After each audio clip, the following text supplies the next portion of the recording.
January in 1980s, Hollywood was where movies went to disappear. Studios called it dump month for a reason. Between January 1986 and January 1987, 13 films crashed and burned so badly they lost somewhere between $35 and $60 million combined. I've got Nicolas Cage in a rowing movie nobody remembers. I've got Daryl Hannah in a caveman epic that the original author called terrible. And there's one Italian sword and sorcery flick that made $11,000 total. Which one lost the most? Let's find out. Jerome Gary directed Pumping Iron back in 1977. That documentary turned Arnold Schwarzenegger into a star. So when he announced Stripper, a documentary following exotic dancers competing in a Las Vegas tournament, people expected lightning to strike twice. Here's the thing though, the first annual international G-string tournament at the Sahara Hotel, it was staged specifically for this film. There was never a second annual. Fox gave the movie almost no theatrical support, opening it to around $14,000 on its first weekend. The final total? $90,000. That's not a typo. Roger Ebert actually gave it a decent review, calling the women complicated and interesting. But audiences never got the chance to agree or disagree. Fox clearly made this for the VHS market. Home video was exploding in 1986, and a documentary about dancers had obvious rental appeal. The irony here is brutal. A film about performers desperately seeking recognition got almost none itself. It just vanished into video store shelves and stayed there. You'd think a Japanese-American animated superhero movie would at least find an audience somewhere. The Adventures of the American Rabbit was based on a pop art character by Stuart Moskowitz that was huge in Japan. Major companies used the rabbit as a mascot. Japanese investors funded the whole production through Toei Animation. Norman Lenzer wrote the screenplay. He'd previously written The Point, that Harry Nilsson animated musical, so there was actual talent involved here. The budget remains unknown, but the film opened in 242 theaters and made around $290,000 total. Critics were merciless.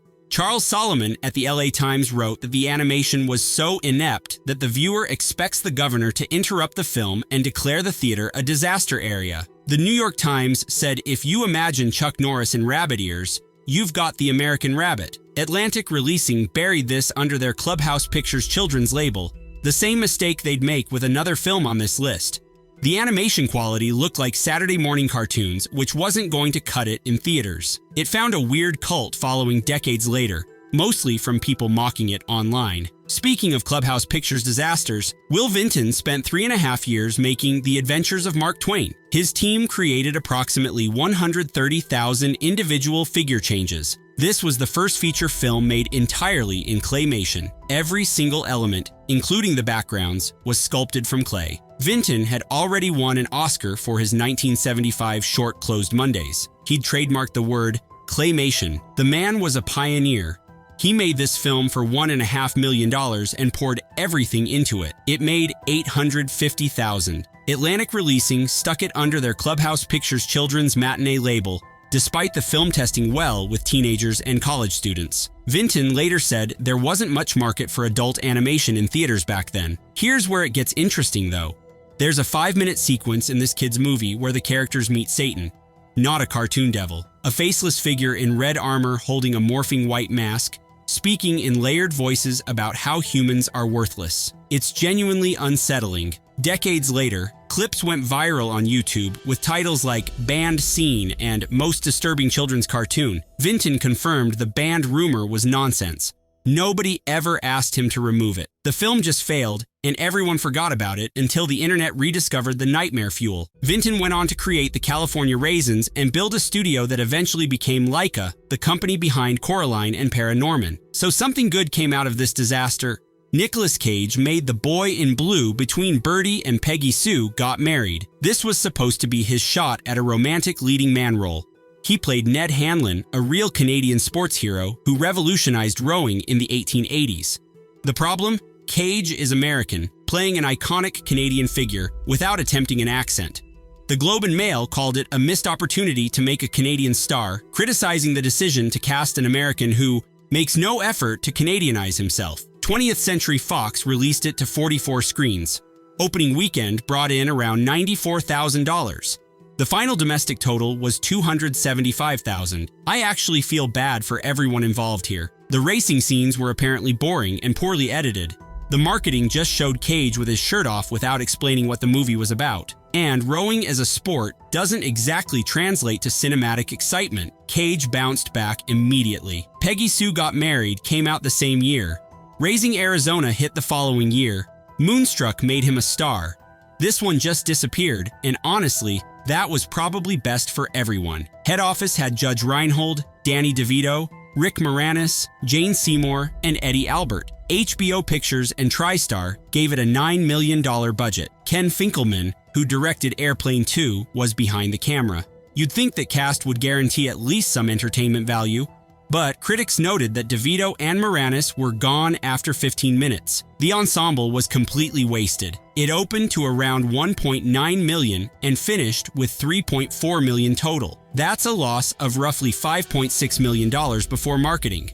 Rotten Tomatoes currently shows it at 0% from 6 reviews. Janet Maslin at the New York Times tried to be kind, calling it well above comedy's lowest common denominator, while admitting it had a bloodlessness that keeps it from being funny very often. TV Guide was less generous, saying a needle in a haystack would be easier to find than a laugh. The weird thing is, some people now compare it favorably to Office Space as corporate satire ahead of its time. I'm not sure I buy that, but it's interesting that a 0% movie found defenders 30 years later. This next one had even bigger names attached. Sidney Lumet directed Network. He directed Serpico and Dog Day Afternoon. The man had 4 Oscar-winning performances in his films. When he signed on to direct Power, a political thriller about media consultants with Richard Gere as the lead, expectations were reasonable. Gere was coming off an officer and a gentleman, but had stumbled through several disappointments. The Cotton Club was a disaster. King David earned him a Razzie nomination. Power was supposed to help him recover. The budget was somewhere between 13 and 16 million.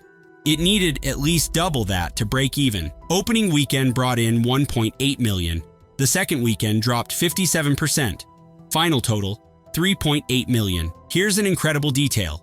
At the world premiere at Sundance, the screening had to stop 84 minutes in because someone discovered reels 3 and 4 had been shown out of order. That's the kind of luck this production had.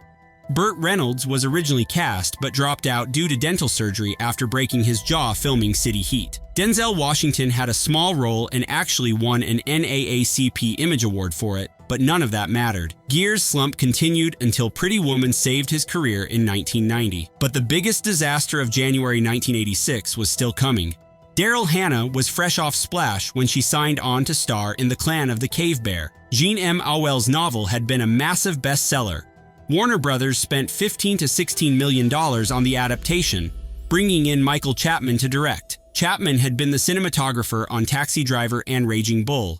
The production filmed in British Columbia and the Yukon in temperatures that dropped to -15 Celsius.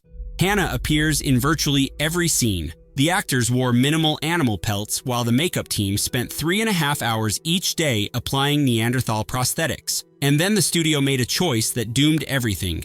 The characters communicate through invented sign language with subtitles.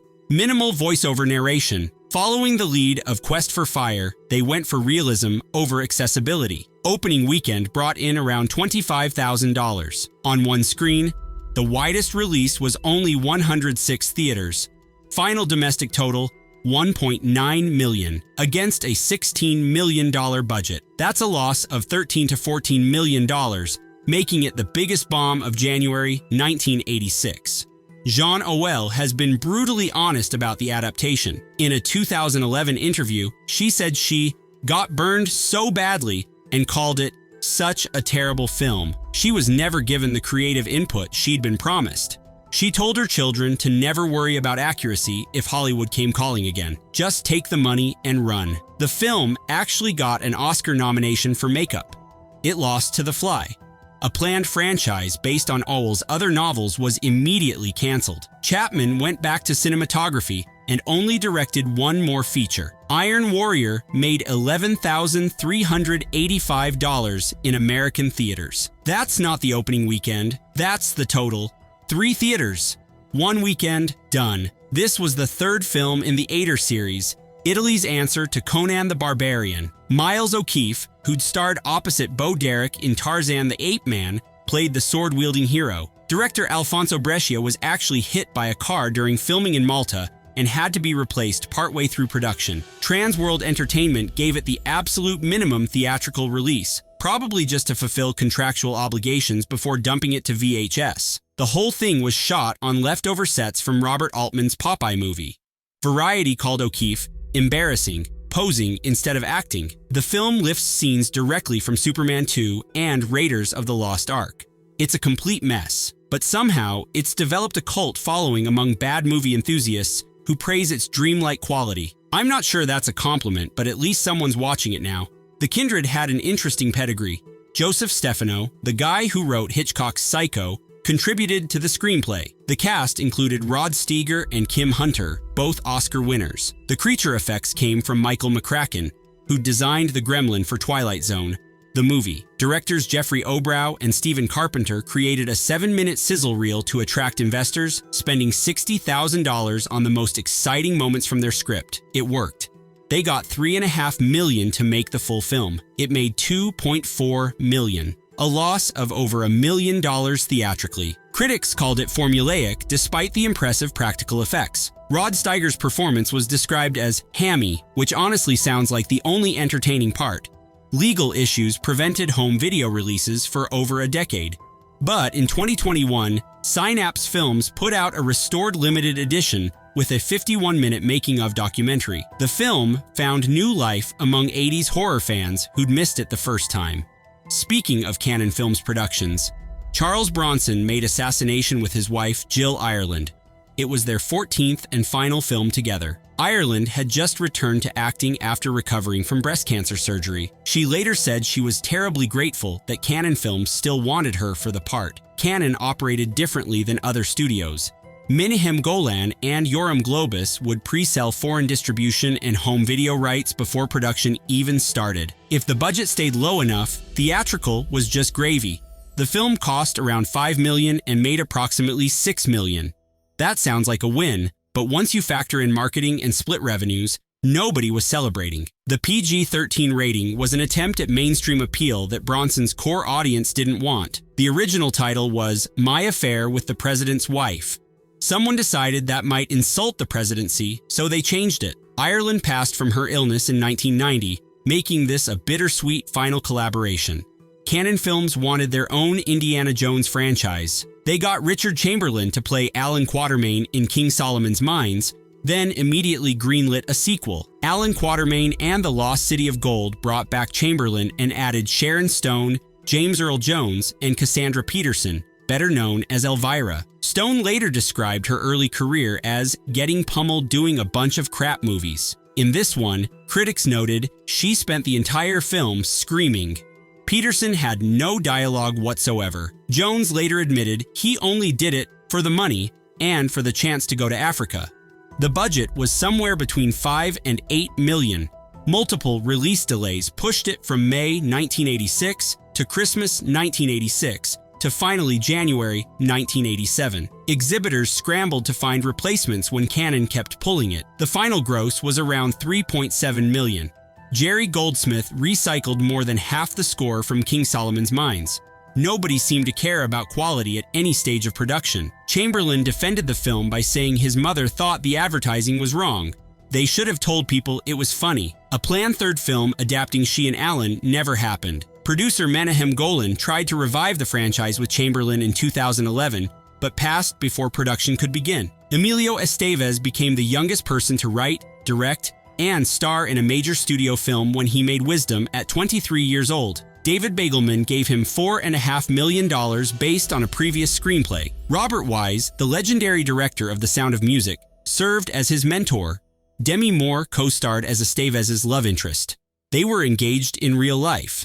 The film was about a young man who couldn't find work due to a felony record, so he starts robbing banks to destroy mortgage records and help struggling farmers. The movie made $5.7 million against its $4.5 million budget. That sounds okay until you realize studios need roughly double the production budget to break even. After marketing, nobody made money. Here's what really hurt it though. The ending reveals the entire film might have been a dream. Audiences reportedly hissed at the screen. Gene Siskel called it a cop-out and a dim-witted remake of Bonnie and Clyde. Estevez's wedding to Moore was called off the same month. She discovered evidence of infidelity right after they'd mailed the invitations. Estevez later admitted the film broke him for a period of time. He learned not to start projects with scripts that aren't ready. He bounced back with Stakeout and Young Guns. Moore attended the Stakeout premiere, where she met Bruce Willis. Life moves fast in Hollywood. The Stepfather got 89% on Rotten Tomatoes. Pauline Kael called it a cunning, shapely thriller, a beautiful piece of construction. Terry O'Quinn's performance earned comparisons to the greatest horror villains ever put on screen. The film made $2.5 million. Donald Westlake, the legendary crime novelist who'd later earn an Oscar nomination for The Grifters, wrote the screenplay based on the true story of John List, a mass murderer who evaded capture for nearly 18 years. O'Quinn won the role in his first audition by miming the act of folding a newspaper into a hat. The budget was around $3 million. ITC Entertainment struggled to find a distributor after completing the film. When it finally released, the maximum theater count was 148 screens. For comparison, A Nightmare on Elm Street 3 opened the following month in over 1,300 theaters. This is what January releases looked like. A critically acclaimed thriller with a star-making performance got buried while audiences flocked to Freddy Krueger. O'Quinn later became famous as John Locke on Lost, where J.J. Abrams cast him without an audition. The film found its audience on VHS and became a genuine cult classic. 2 sequels followed. A 2009 remake offered O'Quinn a cameo, which he declined. Smart move. 13 films, 2 Januaries. Somewhere between $35 and $60 million lost. And most of them found larger audiences on VHS than they ever did in theaters. That's the thing about Dump Month. Studios knew exactly what they were doing. These weren't surprise failures. They were calculated burials. The home video market was exploding, and January theatrical releases were just a formality before the real money came from rentals. The Stepfather proved that quality didn't matter in January. Neither did star power, as Richard Gere and Sidney Lumet learned. The only thing that mattered was getting out of the way before the Oscar nominees expanded and real movies started opening again. Hollywood still does this. January 2024 was just as brutal. The difference now is that instead of VHS purgatory, these films end up on streaming services where algorithms bury them just as effectively. Some things never change.